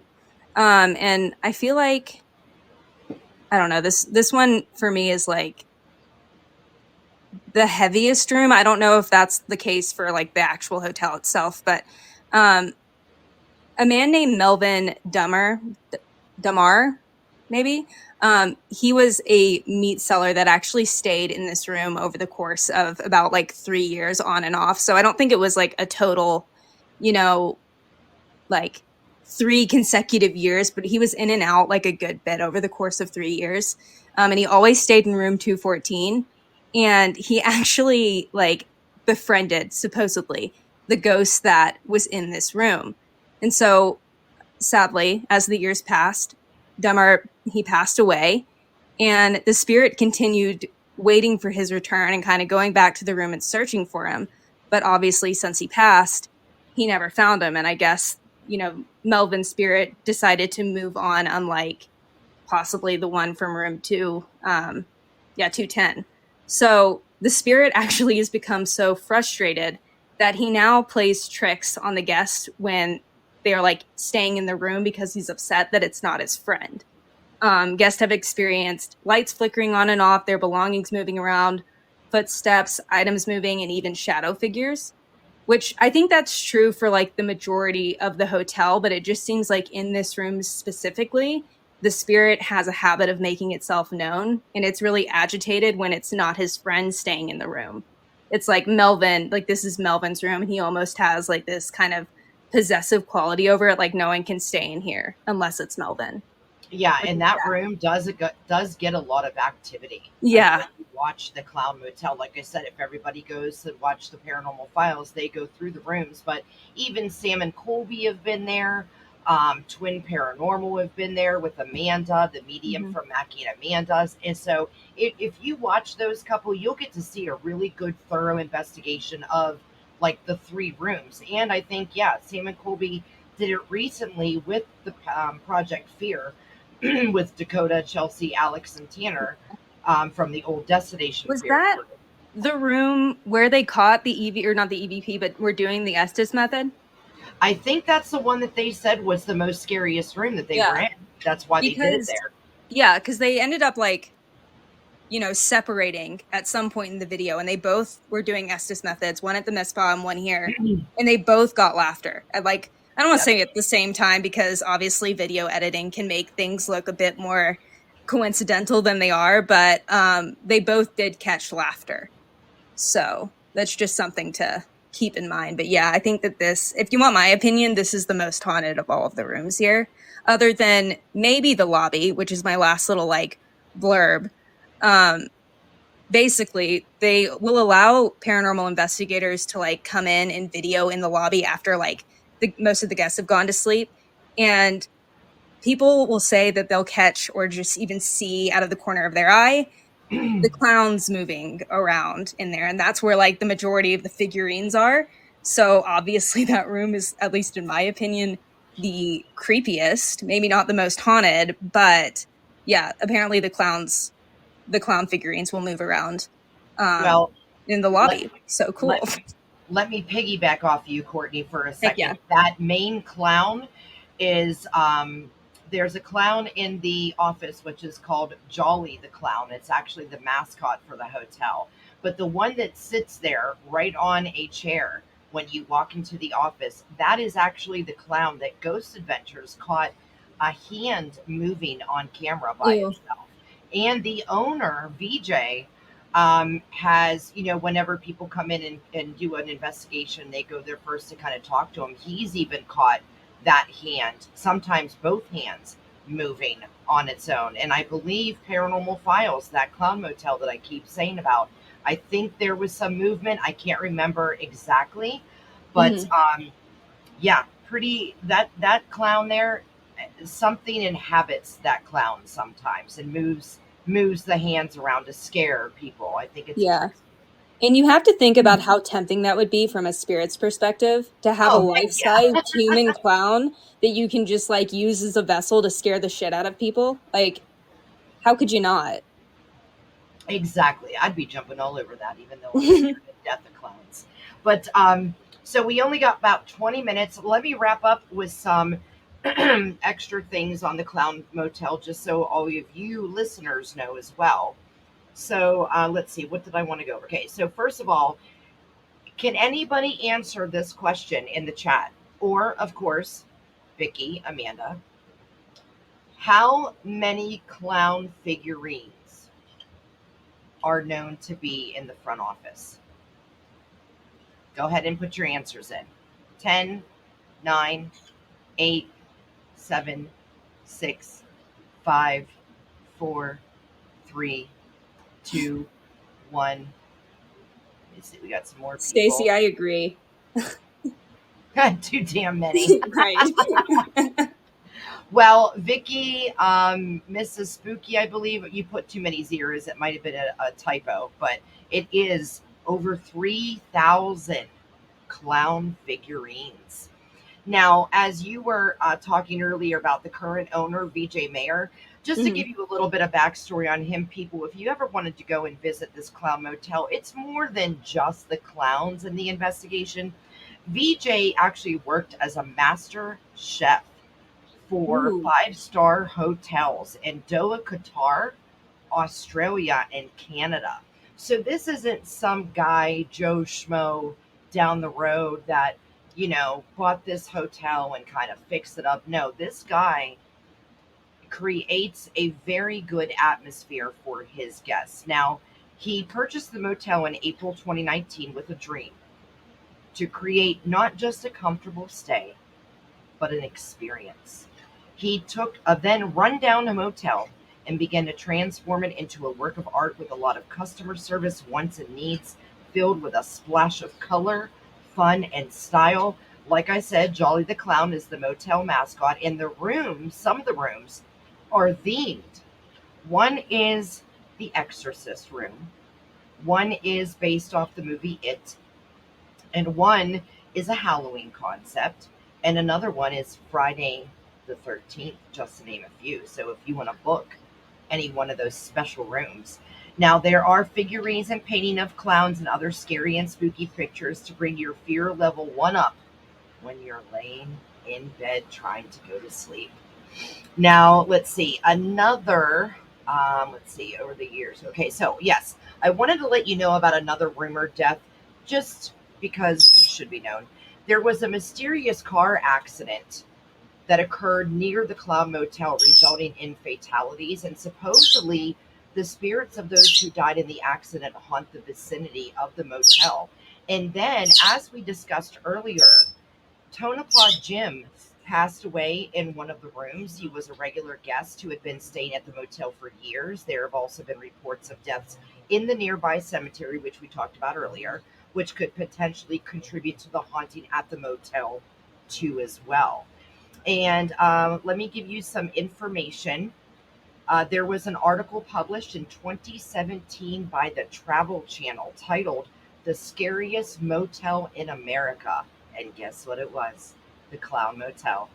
So if you all want to stay at the Clown Motel, and if you do, I want to hear about it. We want to hear about it. I want you to tag us at the Conversation Cabin or at Vicky or Mrs. Spooky Obsessed, One Nothing or Haunts Cast. Tag us with pictures and maybe a video of your stay. But here's the phone number if you all want to write it down, because you actually have to call or visit their website for rates and availability. I'm also I'll going to give you put the phone number in the chat as well, just not to interrupt, but it might be easy. Well, no, good. Thank you for doing that, Courtney. Hey, remember, wavelength. So stay info is area code 775 553 0136. Again, that's 775 553 0136. And the website is the Clown Motel USA.com. Again, that's the Clown Motel, as in M as in Mary, not hotel, motel at the Holiday Inn. Say what? Anyway, the Clown Motel USA.com. The Clown Motel has around 30 rooms available for guests. The motel rooms themselves are clean, comfortable, although some may find the clown decor unsettling. Visitors have the option to stay in the original Clown Motel building or adjacent the clown themed RV park. Ooh. That's too much. I just feel like everything's clowns. Like they're not even logically looking at things. They're just picking ornamental objects and being like, make Everything is a clown. Mhm. Your pancakes in the morning are made as clowns too. Stop. I would probably cry. Imagine that. It's too much. Okay, so now we are going to do something in front of our listeners this time. So if you've been with us since we started the Paranormal Project, we have done now 2 series. The first one, if you missed it, was the Mysteries of the Uinta Basin, where we covered Skinwalker Ranch, Stardust Ranch, Blind Frog Ranch, and what was the other one, guys? I forget. What was the other one? I forget. It's been a while. It's been a long while. We did that in April. But anyway. It was just those three because second Vicky did Skinwalkers as a top. Thank you, Amanda. Yes, and Vicky did just a skinwalker in general because of the fact that there were skinwalkers known to be on these different properties. And then this second one was the Virginia City Chronicles. Well, the next one that we're going to do is we're all going to get an alien form to discuss. So I'm going to write down reptilian. Let me get another one. Give me 1 second. Guys, go chat among yourselves. Second. No, but guys, we normally do this over like a Skype call, but then we were kind of thinking probably about a week ago that it would be fun to have the listeners be involved in this. So this is what we normally do to kind of pick our topics. We do like a hat draw, if that makes sense, but might be a little interesting seeing how we normally do this with a screen in front of us, but I think it'll be fun. Yep. I am writing these down right now and crumbling up the piece of paper. Now, granted, we can't pick, but I have something in store. Oh, okay. Farrah's got a plan. She always does. I always do. Okay. So what I'm going to do is I'm going to label them A, B, C, and D on the outside after I folded them, so I can't even see either which ones are which, okay? So it's A, B, C, and D. So what we're going to do is we're going to have the listeners pick which one of us goes first, and then whoever it's their turn that the listeners decide. You pick A, B, C, or D, or whatever is left. So, listeners, who is the first host that you want to pick our respective alien? Would it be Courtney, Farrah, Amanda, or Vicky? Go ahead. You got 10 seconds. I need to see everyone's vote votes. Because, yep.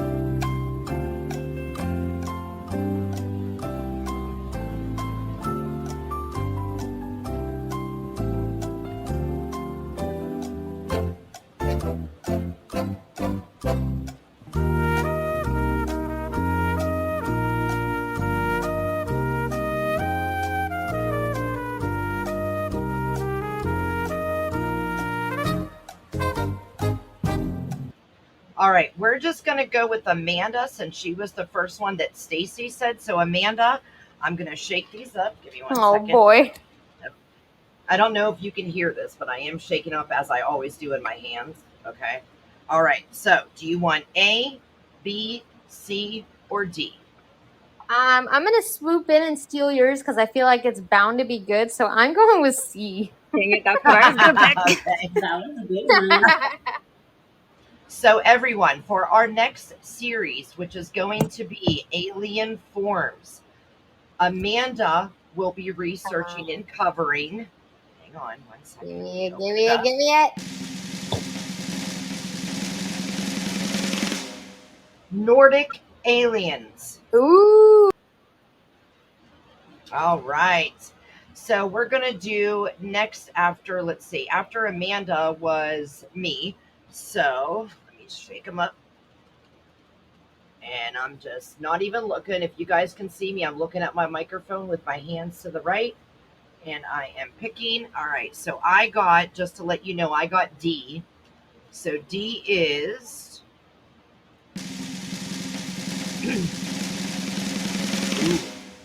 insectoids. All right. So we got A and B left. So next after...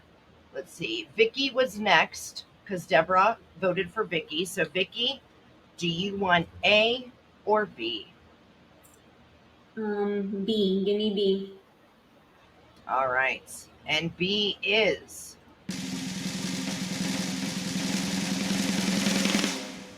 Gray Aliens. Ooh, that's freaking. And then Courtney, which I think Courtney's. I'm excited.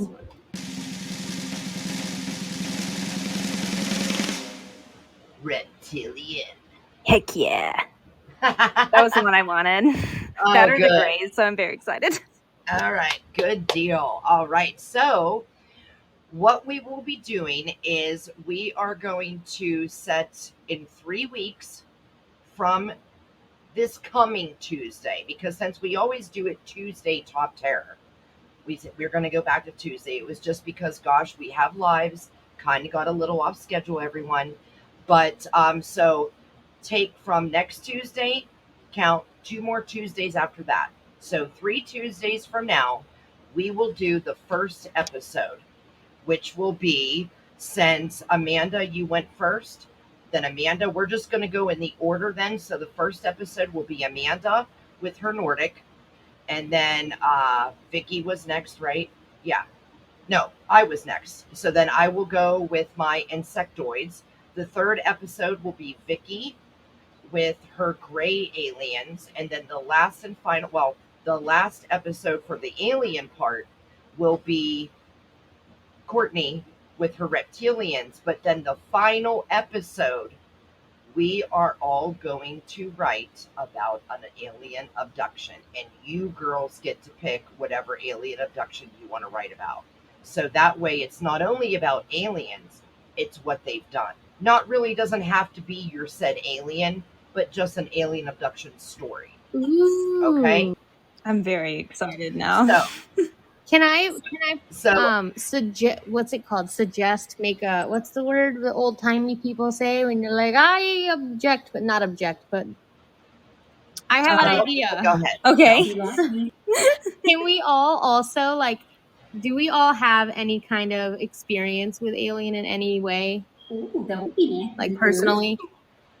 I don't think Not so. if I do. I mean, I don't. I've caught UFOs out here, and there's supposed to be reptilians in and out of my cave, but I've never seen one. I've never talked to one. If you have a story to go along with your alien abduction story, then do that. How's that? So just leave the aliens just to themselves for those 4 episodes. On the last episode, if you have an alien story of your own along with your alien abduction story, or if your alien abduction story is your own, then just write about that. Cool. Sound And good? just to confirm, are we doing this the 1st? On the 25th? Or the 25th? Hang on. Let me just go in the calendar. Confused.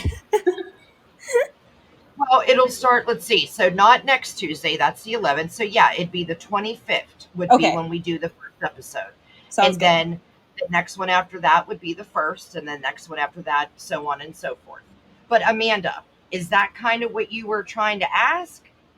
Yeah, I just I've been wanting to kind of like bring a personal experience of mine, and I have like a photograph to go with it. So I just thought that would be a cool time to like share that. Would be when we're all. You have a photograph? I do. I have a photograph of a that I took with my phone along with a story about it. So I feel like it would be a really appropriate time to share on that last episode. So I was just going to say, I don't want to be the only one talking about it. So if anyone else had any experiences, it would be cool to like go around and talk about it. Well, I caught a UFO in February, and then I caught another UFO out here in Operation Crypto. Really? I'll talk about that.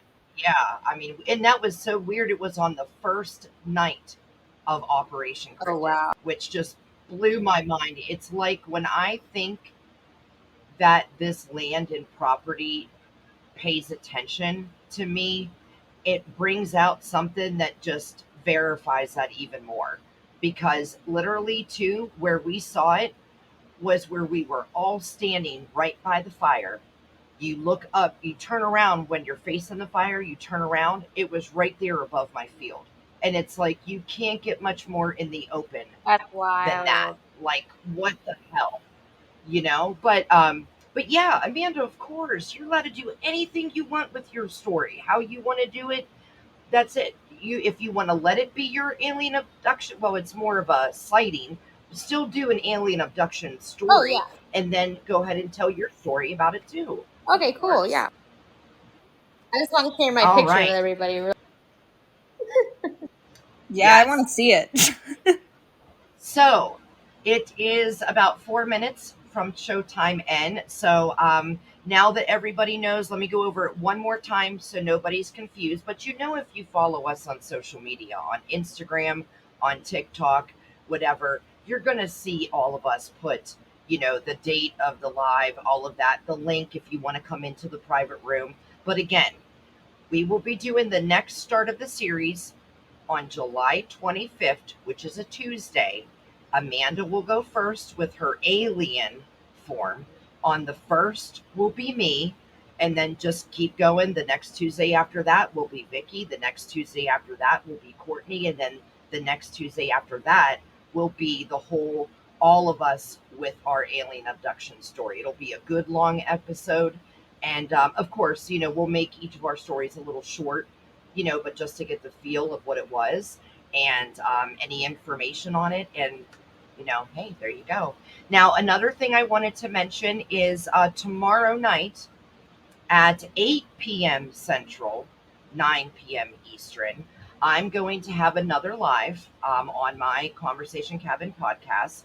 I'm going to be making a big announcement because my season 2 officially starts tomorrow. So the first episode, of course, is going to be a live with me and a special guest. And we have a little bit of a big announcement coming up. And plus, I'm going to go through what to look forward on season 2 with the podcast and some more updates. So if you all want to come in and join, I'll give my special friends the private link. Other than that, if you follow the Conversation Cabin podcast, it will let you know when it's live and you just click it and join in. I don't know if you'll be in chat or not, but again, I'll send the special people some different followers, different supporters of my podcast so you could come in and chat with us. And other than that, like we always do at the end, I love to give my fellow podcasters some time to let them know where they can all be found, their handles as well. So, Amanda, please go ahead and let everyone know where you can be found, what your podcast is about. Go ahead. Cool. Thank you. So, yeah, I run One Nothing Podcast. We are on all of the podcast networks that I could potentially find across the wide internet. We talk about people dying in messed up ways. And then we just actually, to celebrate our 10th episode, we just had our first survivor, which was really amazing to hear from a guy who had been viciously mauled by a grizzly bear and crawled away to talk about it. So it was really awesome. It was a hell of a 10th episode. I never dreamed that, I would be able to meet people like this in this outlet. So I'm really honored about it. We have episode 11 coming out soon that I teamed up with the Suspended Sentence podcast, which there's some really badass women. Go check them out. But yeah, follow us on Instagram and TikTok. Listen to our stuff. If you like what we're doing, please tell me. I like feedback. All right, and Vicky. Alrighty, hey, Spooky Obsessed friends. I'm Vicky of the Mrs. Spooky Obsessed podcast, and I talk about the sociological aspect of our spooky culture, how it has affected our society, and what has been our reactions from it. You can find me on both TikTok and Instagram at Mrs. Spooky Obsessed. To find my podcast, you can either search up the entire name as Mrs. Spooky Obsessed Podcast on Spotify, Apple, Google, and iHeartRadio. Or when you find the link of my bio on IG and TikTok, you can click on Linktree and easily find the various links that take you to the channels directly. Do me a favor, everybody, and make sure you have yourself a hauntingly spooky good time while listening, as well as leaving a hashtag poison apple. I hope to see you all on the podcast soon. Oh, and everyone, can we give Farrah an awesome happy birthday shout out? Happy birthday! Happy birthday! Thank you, guys. Thank you, Vicky. Happy birthday! My phone wouldn't unlock. You're good. You're good. You're good. Thank you very much, guys. I appreciate it very much. And Courtney, go ahead, girl. Yeah, so I run Haunts Podcast. You can find me on Instagram at HauntsCast and Twitter at HauntsCast. For the time being, you can find me on TikTok also at HauntsCast, but I live in Montana, so the jury's out on if I'll get to keep that. Fingers crossed I can, though. Other than that, you can find my show on pretty much any distribution network that you can think of. Probably the most easiest are Apple Podcasts, Spotify, and Overcast. But other than that, you can go directly to my website, which is hauntscast.com, and you can stream all the episodes there as well. Awesome. And of course, you all have joined tonight on the Conversation Cabin podcast, where I cover the paranormal, the strange, to cryptids, to UFO, alien abductions, legends and lores, mystery cults, and more. Please follow me on Instagram, TikTok, and Twitter, but Twitter does have a different name. So TikTok and Instagram is the Conversation Cabin, of course. And then on Twitter, which I just started, it's Explore, which I will go ahead and just type it in the chat right now. It's XPLORE, uppercase UR, and then Strange. So it's Explore Your Strange. See below in the chat. Go and add me. And of course, go please follow my podcast on Spotify, Apple, Google, iHeart, Audible, Amazon Music. Goodness, I've made myself available to you all everywhere. And remember, as I said, season 2 starts tomorrow with a live at 8 p.m. Central, 9 p.m. Eastern Time. I hope you can join me for the big announcement and what's going to go on with season 2 as well. And hey, please, here's the other thing too I want to make you all aware of. And this is for Courtney, this is for Vicky, this is for Amanda and I and all other podcasters out there. You don't know the time that we put into this. Now, it's something that we all wanted to do, but it's because we love what we do. Amanda loves covering stories of victims that don't get their voices heard. You know, Vicky loves to teach more people about it's just not scary. What's it scary? Why is it scary? How is it scary? When did it start? Courtney gives an in-depth look to places that you might not know about, people that you forgot about and maybe just heard in passing. You know, myself, I try to get out there and bring stories to light that aren't so famous. You know, you won't see as much the Sally House as you'll see, you know, the Beast of Exmoor from England. I try to do stories that, you know, you're tired of hearing about over and over and over. But remember, we do this on our own dollar, our own time. And yes, as I heard before, and I told the girls this before, I had heard someone comment on a YouTube channel's comments about when they started like their Patreon or something like that. It was, why do I need to support your hobby? Well, because, you know, not everything is, you know, things are free, like watching and listening to us. But if you can all, you know, join a Patreon for $1, or if you don't have the money, at least leave a comment or a review or a 5-star rating, or share, you know, the podcast with your friends and family. Same with on Instagram, on TikTok. That's better than any dollar you could ever give, to be honest, because that's getting more people to listen. And we all just want people to listen to our stories. We want people to listen to the people that we bring on, listen to their stories. I think it's important to give everyone a vessel, you know, especially for us as creators. It's our vessel to let you hear what we created. And we're just trying to make it not the everyday same old, same old. So please give us some love, and all the other podcasters out there some love. I want to say thank you and some shout outs to AJ, Jimmy from Spooky Appalachia. Please go check him out as well on his YouTube channel. He has some great short stories that listeners send in for him to read over. Let's see. Oh, yes. Andreas from The Walking Light here, 369, who said, my newest follower.